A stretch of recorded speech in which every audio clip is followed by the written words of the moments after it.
भंजे, मुझे बताओ आज मैं कैसी लग रही हूँ? मामी, आपको पता है कि आप खूबसूरत हैं, फिर अब क्यों पूछती रहती हैं? मुझे लड़कों के मुंह से तारीफ सुनना अच्छा लगता है। भंजे, मुझे ये बताओ, तुम्हें मुझसे खुशबू आती है? हाँ मामी, बिल्कुल मदहोश कर देती हैं। मामू ने ऐसा क्यों कहा? देखो मेरे प्यारे भांजे, तुम्हारी मम्मी ठीक औरत नहीं है। मामू, मुझे आप ये सब क्यों बता रहे हैं? तुम्हें इसलिए बता रहा हूं क्योंकि तुम अपनी मम्मी के आसान शिखर हो। मैं हमेशा काम पर होता हूं और तुम्हारी मामी अकेली रहती है। वो तुम्हें अपनी खूबसूरती के जाल में फंसाना चाहेगी, लेकिन तुम उसके धोखे में मत आना। मामू, आप बेफिक्र हो जाओ, मैं आपकी कई कई बातें याद रखूंगा। एक हफ्ते बाद। भंजे, आज रात यही रुक जाओ, मैं अकेली हूँ। मम्मी, मैं आपके साथ नहीं रहूंगा। मामू कहते हैं आप ठीक नहीं हो। तुम्हारी मम्मी के लिए लोग मरते हैं और तुम मुझे मना कर रहे हो। नहीं मामी, मैं आपके साथ नहीं रुकूंगा। आप मुझे अजीब तरीके से हाथ लगाती हैं। तुम हमेशा बच्चे ही रहोगे। आज रात यही रुक जाओ, मैं तुम्हें मर्द बनाऊंगी। हमें ये अब क्या कर रही है? इतनी जल्दबाजी ठीक नहीं है। तुम अपने मामू की तरह हिजरे तो नहीं हो, वो भी कुछ नहीं कर पाता और तुम भी। मामी, बच्चा समझने की गलती मत करना, तुम्हारी चीखें पूरा गांव सुनेगा। बस भंजे, मुझे भी इसी तरह का मर्द चाहिए था जो मेरी चीखें निकलवा दे। मामी ने धीमे लहजे में कहा कि उन्हें अंधेरे से बहुत डर लगता है। इसी वजह से जब भी शाम ढलने लगती वो मुझे अपने कमरे में बुला लेती। उस दिन घर में हम दोनों ही अकेले थे और अचानक से तेज बारिश शुरू हो गई। बाहर बिजली कड़क रही थी और हवाएं घर के दरवाजे हिला रही थीं। जैसे ही तूफान जोर पकड़ने लगा, मामी ने मुझे फिर आवाज दी, समीर, जरा मेरे कमरे में आ जाओ, बहुत डर लग रहा है। मैं जैसे ही उनके कमरे में पहुंचा, उनके चेहरे पर घबराहट साफ दिख रही थी। वो हल्के से कांप रही थीं और कमरे की बत्तियां भी बार बार झपक रही थीं। पहले तो मुझे लगा कि शायद वो वाकई अंधेरे से डर गई हैं, लेकिन उनकी बेचैनी में कोई और ही वजह छुपी हुई लग रही थी। मेरे मामा 2 महीने के लिए विदेश गए हुए थे और मैं छुट्टियां बिताने पहली बार उनकी नई नई शादी के बाद उनके घर आया था। माँ पापा मुझे भेजना नहीं चाहते थे, मगर कई साल बाद मामा से मिलने की खुशी में मैंने उन्हें मना ही लिया। लेकिन घर पहुंचते ही कुछ अजीब सा माहौल महसूस होने लगा था। मामी की आंखों में जैसे किसी अनकहे राज की परछाई थी। कभी लगता कि वो कुछ कहना चाहती हैं, कभी ऐसा लगता कि वो खुद किसी चीज से सहमी हुई हैं। मुझे उस समय क्या पता था कि यह शाम, यह तूफानी रात मेरे जीवन की सबसे अनोखी शुरुआत बनने वाली है। मामा के घर के बाहर हमने पहले भी ताला लगा देखा था और मामा ने फोन पर बस इतना कहा था, समीर को घर के अंदर जाने दूंगा, मामी उसे सब समझा देंगी। लेकिन मामा किस बात की तरफ इशारा कर रहे थे, ये मैं नहीं समझ पाया था। मामा और मामी शॉपिंग के लिए बाहर गए हुए थे और कहा कि उन्हें लौटते लौटते थोड़ा समय लग जाएगा, इसलिए मैं और पापा घर के बाहर ही उनका इंतजार करते रहे। करीब 2 घंटे बाद दोनों वापस आए। पापा ने सड़क पर ही मामा से मुलाकात की और फिर अपने घर लौट गए। मामी ने चेहरे पर स्कार्फ बांध रखा था और मामा की बाइक पर बिल्कुल चुपके से बैठी हुई थीं। जैसे ही हम घर के अंदर आए, मामी ने स्कार्फ हटाया और मेरी नजर अनायास ही उन पर चली गई। मामी किसी फिल्म की हीरोइन जैसी खूबसूरत लग रही थीं, जबकि मामा बिल्कुल सादा और सीधे साधे इंसान थे। मैं शायद ज्यादा देर तक उन्हें देखता रहा, क्योंकि तभी मामा ने हंसते हुए पुकारा, अरे भांजे साहब, कहाँ खो गए हो? मैं कब से बुला रहा हूं। मैं झेंप गया और बोला, नहीं मामा, ऐसे ही, मैं ठीक हूं। फिर मैंने उन्हें जोर से गले लगा लिया। कई सालों बाद मिलने की वह खुशी दोनों के चेहरों पर साफ झलक रही थी। थोड़ी देर बाद मामी भी मेरे पास आईं और बड़े प्यार से मुझे गले लगाया। यह अजीब था कि यह हमारी पहली मुलाकात थी, लेकिन कोई अनजानापन महसूस नहीं हो रहा था। मामा के घर आए मुझे 2 दिन हो चुके थे और इन 2 दिनों में मामी ने मेरी इतनी अच्छी देखभाल की कि मुझे लगा जैसे मैं यहां पूरे छुट्टियां बिताने ही आया हूं। लेकिन मुझे जरा भी अंदाजा नहीं था कि यहीं से मेरी जिंदगी एक अजीब मोड़ लेने वाली थी। तीसरे दिन सुबह जब मेरी आंख खुली तो 8 बज चुके थे। मैं कमरे से बाहर आया तो देखा मामा अपना बैग पैक कर रहे थे। ये देखकर मैंने हैरानी से पूछा, मामा, आप इतनी सुबह बैग क्यों पैक कर रहे हैं? कहीं जा रहे हैं क्या? मामा ने गहरी सांस ली और कहा, समीर, मुझे एक बहुत ही जरूरी काम से 2 महीने के लिए विदेश जाना पड़ रहा है। मैं चौंक गया। क्या बात है मामा? मुझे यहां आए तो सिर्फ 2 दिन हुए हैं और आप इतनी जल्दी जा रहे हैं? मैंने मामा से कहा, मुझे कुछ समझ नहीं आया, लेकिन मैं आपको कहीं जाने नहीं दूंगा। इस पर मामा ने गंभीर आवाज में उत्तर दिया, समीर, यह मेरे लिए बहुत बड़ा मौका है। अगर मैं इस प्रोजेक्ट को छोड़ दूं तो मुझसे बड़ा मूर्ख कोई नहीं होगा। यही काम मुझे आगे एक ऊंची पोस्ट दिला सकता है। उनकी बातों में सच्चाई और जिम्मेदारी साफ महसूस हो रही थी। मैं चुप हो गया और बोला, ठीक है मामा, शाम तक मैं पापा को बुला लेता हूं और मैं भी अपने घर लौट जाऊंगा। जब आप यहां नहीं होंगे तो मेरे रहने का कोई मतलब भी नहीं है। मामा ने सिर हिलाया और बोले, नहीं समीर, तुम यहां से नहीं जाओगे। मैं नहीं चाहता कि तुम अकेले घर जाओ। जब तक मैं वापस ना आ जाऊं, तुम्हारी मामी की सारी जिम्मेदारी तुम्हारे ऊपर है। मैंने आश्चर्य से उनकी तरफ देखा। मामा आगे बोले, मामी को अंधेरे से बहुत डर लगता है। अगर उन्हें किसी भी तरह की मदद चाहिए तो तुम बिना झिझक उनकी सहायता करना, चाहे वह किसी भी समय क्यों ना हो। मैं उस समय अन की बातों का मतलब पूरी तरह समझ नहीं पाया। बस इतना लगा कि वो वाकई मामी के खौफ के बारे में फिक्रमंद हैं। मुझे थोड़ा अजीब भी लगा कि शादी के बाद भी किसी को अंधेरे से इतना डर कैसे लग सकता है। मैंने सिर झुकाकर कहा, ठीक है मामा, मैं ध्यान रखूंगा। इसके बाद मैंने मामा के बैग पैक करने में मदद की और हम उन्हें गाड़ी तक छोड़ने गए। एयरपोर्ट जाने से पहले मामा ने मुझे गले लगाया और कहा, समीर, अपनी मामी का ख्याल रखना। उन्हें विदा करके मैं और मामी दोनों खामोशी से वापस घर की तरफ लौट आए और उस खामोशी में भी एक अनकहा सा साया हमारे साथ चल रहा था। घर लौटने के बाद अब घर में सिर्फ मैं और मामी ही थे। मैंने सोचा था कि छुट्टियों में मामा के साथ पूरा शहर घूमूंगा, हंसी मजाक करूंगा, लेकिन उनके अचानक विदेश जाने से मेरा पूरा प्लान बिगड़ गया। मगर मुझे यह नहीं मालूम था कि इन छुट्टियों में जो अनुभव मुझे मिलने वाले थे वो मामा से नहीं, बल्कि मामी के साथ जुड़े हुए होने थे। उस रात जब मामा चले गए, मैं अपने कमरे में मोबाइल पर गेम खेल रहा था। थोड़ी देर बाद मन ऊब गया तो मैंने सोचा हॉल में जाकर टीवी देख लेता हूं। मैं टीवी ऑन करके बैठा ही था कि मामी मेरे पास आकर ठहर गईं। उन्होंने हल्की मुस्कान के साथ कहा, अरे भांजे साहब, मामा के जाने के बाद से आपका मन घर में लग ही नहीं रहा है। उनकी बात बिल्कुल सही थी। फिर मामी बोली, चलिए थोड़ी देर बाहर घूम आते हैं, माहौल भी बदल जाएगा। इतना कहकर उन्होंने स्कूटी निकाली और मुझे रात की ठंडी हवा में आइसक्रीम खिलाने बाहर ले गईं। हम सड़क पर धीरे धीरे चलते जा रहे थे।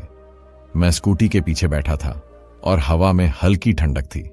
सड़क पर अचानक एक झटका लगा तो मेरा हाथ अनजाने में मामी की पीठ से छू गया। मैंने झेंप कर तुरंत हाथ पीछे कर लिया, मगर मामी ने पीछे मुड़कर नरमी से कहा, समीर, गिर जाओगे, पकड़ लो। और उन्होंने खुद मेरा हाथ पकड़कर अपनी कमर के पास टिकाया, सिर्फ इसलिए कि मैं संतुलन न खो दूं। उनके इस व्यवहार में कोई झिझक नहीं थी, बल्कि एक घर की बड़ी की तरह चिंता थी। आइसक्रीम खाकर हम घर लौटे। जैसे ही दरवाजा खोला, अचानक लाइट चली गई और घर गहरे अंधेरे में डूब गया। मैं मामी के ठीक पीछे था। अंधेरा बढ़ता गया, बाहर भी गरज चमक शुरू हो गई। अचानक मामी ने घबराकर पलटकर मुझे कसकर पकड़ लिया। समीर, अंधेरा, मुझे बहुत डर लग रहा है। उनके लहजे में एक सच्चा खौफ था। उनके कांपते हाथ मेरे कंधों पर रखे थे। मैंने फौरन कहा, मामी, घबराइए मत, मैं हूं ना। और पहली बार मुझे समझ आया कि मामा ने क्यों कहा था, तुम्हारी मामी को अंधेरे से बहुत डर लगता है, उनका ध्यान रखना। समझ नहीं आ रहा था कि क्या करूं, इसलिए मैं वैसे ही खड़ा रहा। उस वक्त मेरे मन में जो ख्याल आ रहे थे वो कुछ अलग ही तरह के थे। मामी तकरीबन 5 मिनट तक मुझे वैसे ही थामे रहीं और फिर अचानक लाइट आ गई। जैसे ही लाइट आई, मामी भी जैसे होश में आ गईं और फौरन मुझसे दूर हो गईं। मुझे माफ करना, इतना कहकर वो शर्माते हुए अपने कमरे में चली गईं। वहां जो कुछ हो रहा था और अचानक मेरे साथ जो हुआ उससे मैं पूरी तरह हैरान था। मुझे बिल्कुल समझ नहीं आ रहा था कि क्या सोचना चाहिए और क्या करना चाहिए। कुछ देर बाद मुझे मामा की वो बात याद आई जो वो घर से निकलते वक्त कहकर गए थे कि मामी को अंधेरे से बहुत डर लगता है और उनकी देखभाल तुम्हारी जिम्मेदारी है। अब मुझे महसूस हुआ कि मामी ने अंधेरे का बहाना बनाकर मुझे गले लगाया था। उस रात मैं भी अपने कमरे में जाकर सो गया, लेकिन बिस्तर पर लेटते ही मामी बार बार मेरी आंखों के सामने आ रही थीं। मामी काफी मॉडर्न थीं और मैं तो एक छोटे से गांव का लड़का था, इसलिए उनके तौर तरीके मुझे बहुत अलग और खास लगते थे।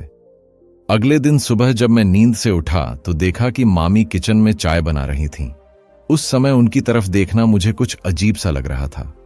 मामी भी मुझे छिप छिप कर देख रही थीं।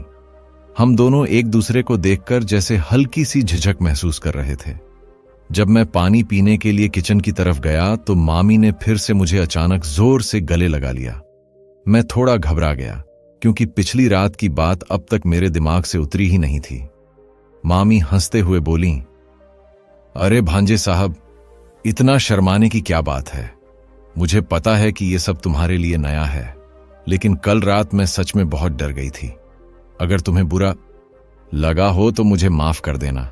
इतना कहकर मामी हल्की सी मुस्कुराईं और बोलीं, और हाँ, आज जो मैंने तुम्हें गले लगाया वो तो मैंने बस मस्ती में किया है। तुम मेरे भांजे हो और मैं तुम्हारी मामी हूं, तो मुझे तुमसे मजाक करने का पूरा हक है और ये हक मैं खुले दिल से लूंगी। मामी के इस अंदाज पर मैं भी मुस्कुरा दिया।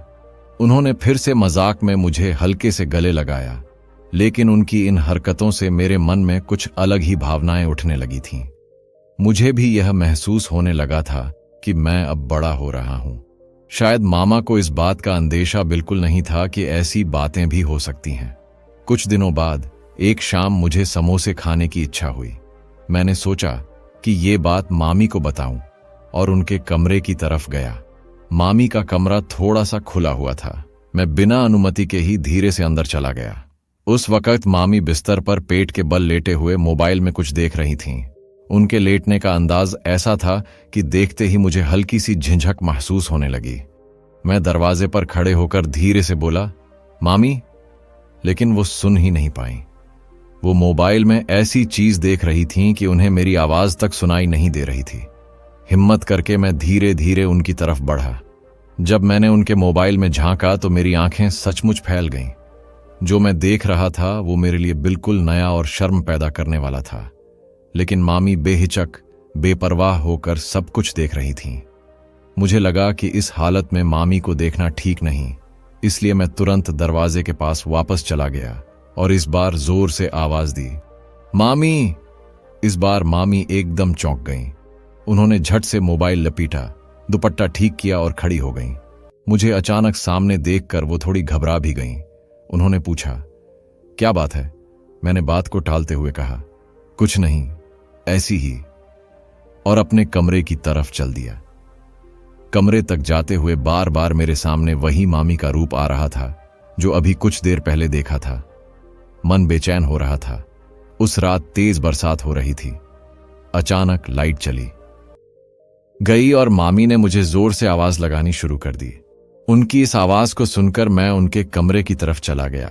जैसे ही मैं कमरे में गया, उन्होंने मुझे गले लगा लिया। मामी उस समय भी बहुत खूबसूरत लग रही थीं। मैं धीरे धीरे अपने आप को समझने लगा। तब मामी ने कहा, समीर, तुम अब जब तक लाइट नहीं आती तब तक मेरे कमरे में रह सकते हो। मुझे अंधेरे में बहुत डर लगता है। मैंने सोचा और वहीं रहने का फैसला किया। हम कुछ देर तक बातें करते रहे। मामी मुझे बता रही थीं कि मामा और मामी जल्दी ही शादी करने वाले हैं। मामी ने कहा कि उन्होंने मामा से 1 साल पहले मुलाकात की थी और उनका प्यार इतना बढ़ गया कि उन्होंने तुरंत शादी का फैसला कर लिया। मामी की बातों से यह भी पता चला कि मामा ने पिछले 1 साल में बहुत प्रगति की थी। गपशप करते करते काफी समय बीत गया। जब मैं अपने कमरे में जाने का सोच रहा था, मामी ने मेरा हाथ पकड़ लिया। उन्होंने धीरे से कहा, समीर, अगर तुम्हें कोई दिक्कत नहीं है तो क्या तुम आज मेरे कमरे में सो सकते हो? मुझे कोई ऐतराज नहीं था क्योंकि मामी और मैं इस घर में अकेले थे। इसके अलावा मामी का साथ मुझे बहुत अच्छा लगने लगा था। उनके साथ होने से मुझे एक अलग ही एहसास होने लगा था। उस रात लगातार बारिश हो रही थी। मामी ने कहा कि रात में कोई रोशनी नहीं थी और मैं नींद में उठ गया। मुझे बहुत ताजगी महसूस हो रही थी, मानो मुझे एक अनोखा सुकून मिल गया हो। मामी बहुत आनंदित नजर आ रही थीं। ऐसा खुशी का एहसास मैंने पहले कभी उनके चेहरे पर नहीं देखा था। नाश्ता करते समय मामी अक्सर मुझसे बातें कर रही थीं। उन्होंने कहा, अब बारिश के दिन हैं, इसलिए तुम मामा के आने तक मेरे कमरे में सो सकते हो। मामा जाते समय मुझे बता गए थे कि अगर तुम्हें किसी चीज में मदद चाहिए तो बेझिझक बताना। इसलिए मैंने भी अपने मन में झिझक न रखते हुए मामी के पास रहने का फैसला किया।